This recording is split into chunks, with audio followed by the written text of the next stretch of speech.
Narendra Damodar Das Modi.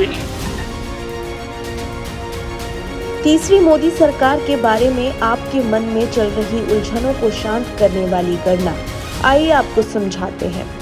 NDA के पास 292 सीटें हैं, जिनमें से बीजेपी की 240, टीडीपी की 16 और नीतीश की 12 सीटें हैं।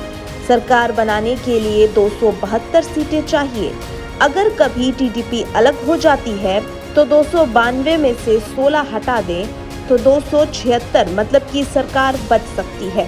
अगर कभी नीतीश अलग हो जाते हैं तो 292 में से 12 हटा दें तो 280 यानी कि सरकार तब भी बच जाएगी।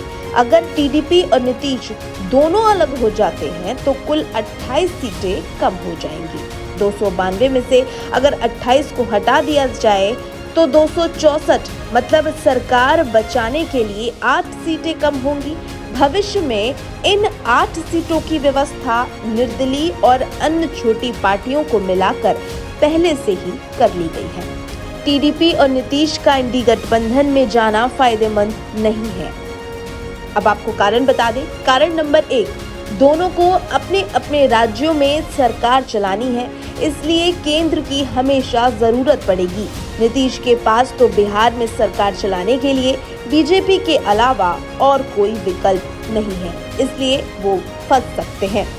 कारण नंबर 2, अगर नीतीश और टीडीपी इंडी में चले भी जाते हैं तो इंडी की 234 सीटों के साथ टीडीपी और नीतीश की 28 सीटें मिलाकर भी 234 और 28 यानी कि 262 सीटें होती हैं। मतलब सरकार बनाने के लिए 10 सीटें कम हो जाएंगी, जो वे कहां से लाएंगे।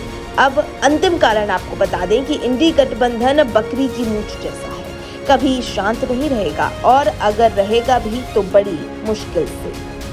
निर्दलीय उद्धव पवार और अन्य एक सीट वाली पार्टियां और इंडी की अन्य छोटी मोटी पार्टियों के संभावित असंतुष्ट सांसदों को मिलाकर ये आंकड़ा 10 से 50 तक का हो सकता है।